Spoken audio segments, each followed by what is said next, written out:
वक्रतुंड महाकाय सूर्यकोटि समप्रभ निर्विघ्नं कुरु मे देव सर्वकार्येषु सर्वदा। नमस्ते साथियों, गीता के 18वें अध्याय में भगवान कृष्ण कहते हैं कि अर्जुन, कर्म सिद्धि के 5 ही कारक हैं। अगर ज्योतिष की बात करें तो ज्योतिष की सिद्धि के भी 5 ही कारक हैं। वो 5 कारक क्या क्या हैं, इसकी हम डिटेलिंग करते हैं और विस्तार से चर्चा करते हैं, जिससे जो ज्योतिष में अभी बेसिक में नहीं जानते उनको भी इस चीज़ का ज्ञान होगा, और जो बेसिक जानते हैं तो उनको भी मालूम चलेगा भी ये बेस कैसे क्रम सिद्धि का कारक बनता है, कैसे ज्योतिष में सिद्धि का कारक बनता है। गीता के सूत्रों के मुताबिक कर्म सिद्धि के जो 5 कारक बनेंगे हैं, उसे अगर हम ज्योतिष की नज़र से देखें तो वो 5 कारक कौन से हैं, उस पर हम चर्चा करते हैं। 5 कारक हैं। पहला कारक है कर्ता, दूसरा कारक है साधन, तीसरा कारक है व्यवस्था, चौथा कारक है चेष्टा और 5वां कारक है देव। अब पहले कारक की बात करते हैं तो पहले कारक में 9 ग्रह आ जाते हैं, दूसरे कारक साधन में 12 राशियाँ आ जाती हैं, तीसरे कारक व्यवस्था में 12 बॉक्स आ जाते हैं यानी 12 बाहु, चौथे कारक चेष्टा में ग्रहों की दृष्टियाँ आ जाती हैं, वो ग्रह पर ग्रह की दृष्टि हो सकती है और ग्रह की बॉक्स पर दृष्टि हो सकती है। 5वां कारक है देव यानी महादशा, विंशोत्तरी दशा। 5वां कारक ये है। ये 5 ही कारक कर्म सिद्धि यानी ज्योतिष की सिद्धि के माने जाते हैं। अगर बात करें हम ज्योतिष में पहले कारक यानी कर्ता की, कर्ता में 9 ग्रह हैं जो जीवन पे कर्मों के रूप में प्रभाव डालते हैं। जैसे उन ग्रहों की महादशा अंतरदशा आती है, वो उसी मुताबिक फल देते हैं कि जैसे कर्म हमने अब तक किए होते हैं। ग्रह ही कर्मों का फल देते हैं, क्योंकि यही करता है, यही करवाते हैं। अगर हम ग्रहों की बात करें तो 9 ग्रह हैं, जिसमें हम ग्रहों को कैसे याद करते हैं जिससे हमें ग्रह आसानी से याद हो सके। जैसे हम स्कूल में गए थे तो हमने स्कूल में सबसे पहले ABCD सीखी पहली कक्षा में, करते करते हम 10वीं कक्षा में फिर फिजिक्स, मैथ, इंग्लिश के विषयों को विस्तार से बढ़ते गए और हम उसकी थ्योरी को समझते गए। लेकिन थ्योरी से पहले हमने बेस बनाया ABCD से।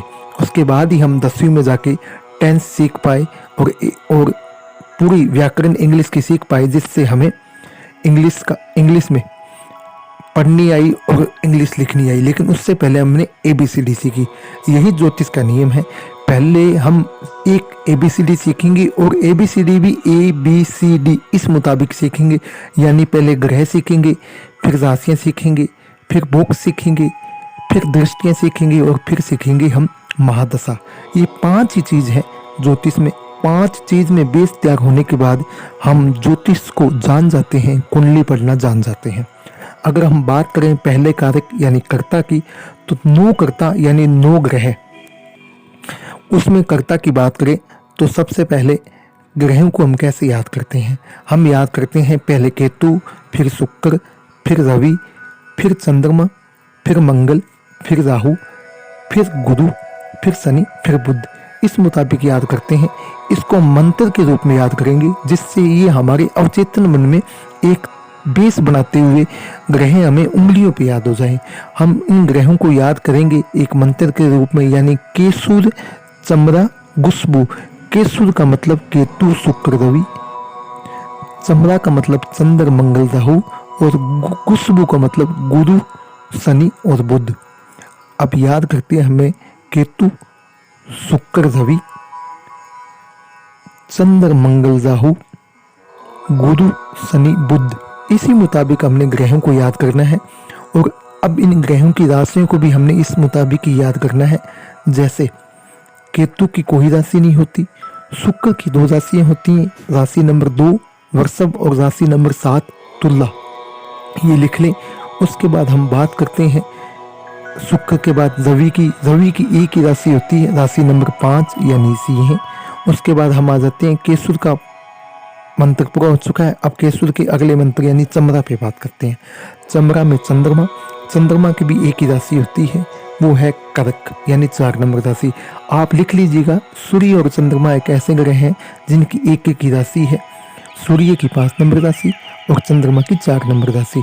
चंद्रमा चमरा में चंद्रमा की 4 नंबर राशि कर्क होने के बाद चमरा में मंगल, चमरा में मंगल, मंगल की 2 राशियां होती हैं, राशि नंबर 1 यानी मेष और राशि नंबर 8 यानी वृश्चिक। उसके बाद हम आते हैं चमरा में चंद्र मंगल राह यानी राहु, राहु की भी कोई राशि नहीं होती।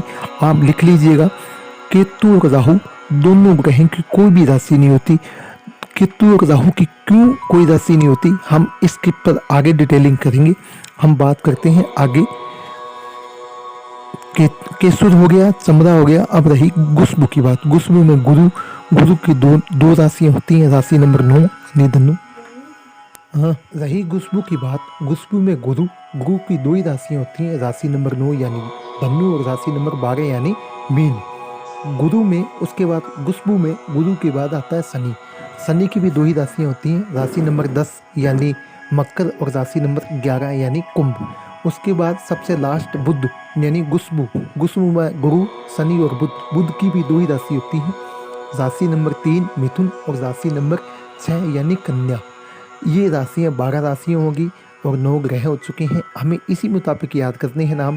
केसुर चमरा गुस्बु, इन ग्रहों को याद किया, ग्रहों के बाद उनकी राशियाँ लिख ली और राशि कौन सी राशि कौन से ग्रह की है। जिस ग्रह की जो राशि होगी वह ग्रह उस राशि का स्वामी होगा।